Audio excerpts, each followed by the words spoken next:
Assalamualaikum warahmatullahi wabarakatuh. Saya Ayu Mutiara Damayanti. Di sini saya akan menyampaikan materi Sistem Informasi Manajemen bab 4 yaitu pengguna dan pengembang sistem. Jadi yang pertama ada organisasi layanan informasi. Kita telah menggunakan istilah layanan informasi untuk menguraikan perusahaan yang memiliki tanggung jawab atas mayoritas sumber daya informasi. Nah, ini di organisasi sumber daya informasi ini ada 8. Yang pertama ini ada sumber daya informasi sendiri. Itu ada perangkat lunak, peranti lunak, perangkat keras. Kemudian ada spesialis informasi, ada analis sistem, administrator basis data. Kemudian ada webmaster, spesialis jaringan, programmer, dan operator. Yang selanjutnya ada struktur organisasi layanan informasi. Layanan informasi dapat diorganisasikan menurut berbagai macam cara. Unit-unit organisasional yang pertama disentralisasikan. Di dalam perusahaan, hampir seluruh sumber daya informasi berlokasi di unit IT. Nah, ini tuh ada tren dari struktur tersentralisasi menjadi desentralisasi. Perusahaan telah menugaskan beberapa orang analis sistem dan programmer untuk mengembangkan sistem-sistem baru dan beberapa orang analis sistem serta programmer lainnya untuk memelihara sistem-sistem yang sudah ada. Unit-unit operasi, administrasi basis data, dan jaringan akan memberikan kontribusi bagi pengembangan maupun pemeliharaan. Jadi tren strukturnya itu dari tersentralisasi yang tadinya semuanya di pusat itu menjadi desentralisasi. Itu jadi kayak nggak semuanya dari pusat gitu ya. Jadi ada masing-masing gitu untuk manajemen dan ini operasi sistemnya sendiri. Kemudian ada struktur organisasi inovatif. Jadi perusahaan-perusahaan besar berusaha untuk mencapai suatu struktur organisasi yang terdesentralisasi secara sentral. Hal ini dicapai dengan memberikan wewenang kepada unit AS korporat untuk mengambil keputusan-keputusan yang berhubungan dengan infrastruktur IT dan wewenang kepada area-area bisnis untuk mengambil keputusan mengenai penggunaan IT secara strategis di area mereka masing-masing.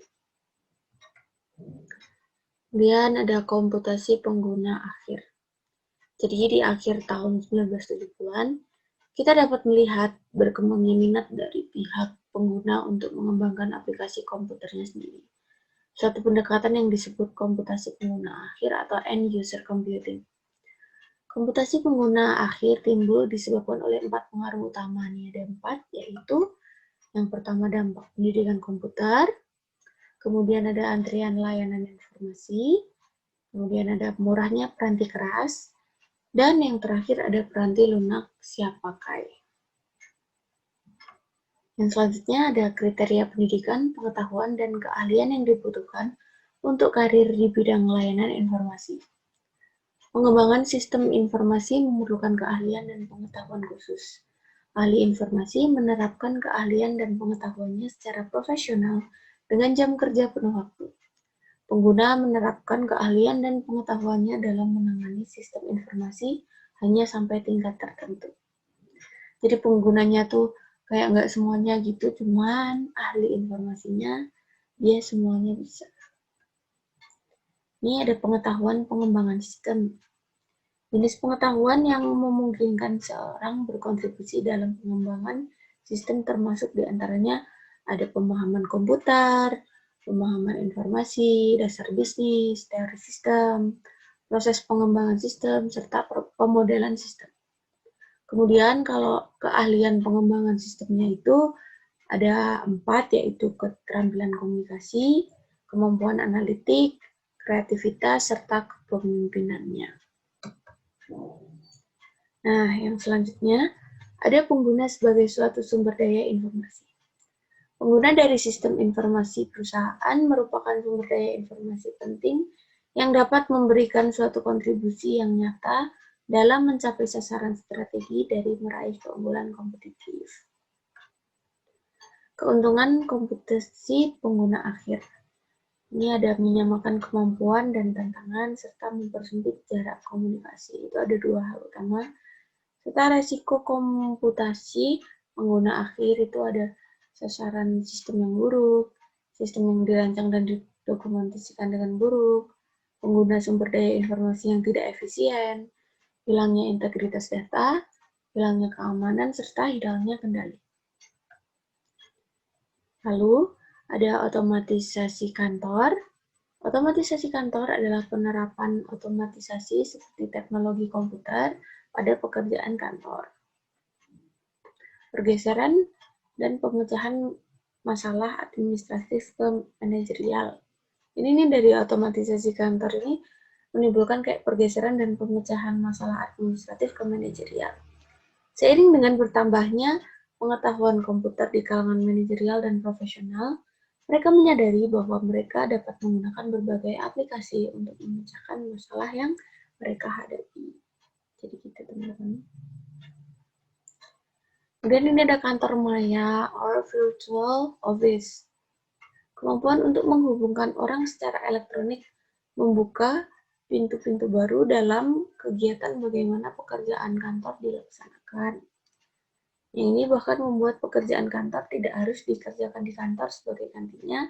Pekerjaan seperti itu dapat dilakukan dimanapun karyawan berada. Jadi kayak nggak harus ada lokasi fisiknya, harus di kantor segala macam, karena itu kayak virtual office. Konsep ini dimulai dengan telekomunikasi dan disempurnakan untuk menciptakan suatu fasilitas kantor yang disebut hoteling. Adapun keuntungan dan kerugian kantor maya atau virtual office. Keuntungannya itu biaya fasilitas yang lebih rendah, biaya peralatan yang lebih rendah, berkurangnya penghentian pekerjaan, serta kontribusi sosial. Serta ada juga nih kerugian kantor maya, yaitu moral yang rendah dan kekhawatiran akan resiko keamanan.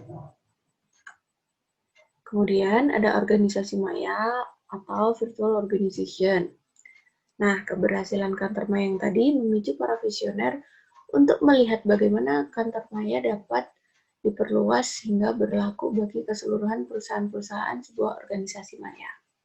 Di sebuah organisasi maya, operasi keseluruhan perusahaan dirancang sedemikian rupa sehingga menjadi tidak terikat pada lokasi-lokasi fisik. Nah, sekali lagi nih ya, pokoknya kalau yang berhubungan dengan kayak virtual office, virtual organization, itu pasti nggak terikat sama lokasi-lokasi fisik, alias harus kayak datang ke satu tempat gitu. Nah, di sini ada juga dampak sosial dari organisasi maya. Dampak sosial dari organisasi kantor maya timbul pada masyarakat, khususnya industri-industri yang paling tertarik pada konsep kantor maya dan organisasi kantor maya adalah industri yang memberikan nilai tambah dalam bentuk informasi, ide, dan kecerdasan. Lalu, ada materi menempatkan pengguna sistem dan spesialis informasi pada perspektif. Pengembangan sistem pada awalnya dilakukan sepenuhnya oleh spesialis informasi. Namun, lama-kelamaan pengguna telah memainkan peranan yang semakin penting. Sampai ke suatu titik ekstrim, pengguna dapat melakukan seluruh pekerjaan pengembangan. Dari yang awalnya sesimpel nggak spesifik ini jadi lebih spesifik, lebih canggih, seperti itu. Tidak hanya pekerjaan pengembangan saja yang berubah, keadaan di mana pekerjaan dilaksanakan juga ikut mengalami pekerjaan. Organisasi tidak lagi berbentuk fisik, yang mengharuskan pekerjaan dan pekerja berada di suatu lokasi fisik. Jaringan komunikasi elektronik memungkinkan perusahaan mencapai suatu organisasi maya di mana pekerjaan dapat dilakukan di hampir semua tempat. Jadi nggak harus di satu tempat, dimanapun bisa bekerja, bisa melakukan pekerjaan. Kayak gitu. Jadi, terima kasih, itulah yang dapat saya sampaikan. Kurang lebihnya mohon maaf, dan wassalamualaikum warahmatullahi wabarakatuh. Dadah.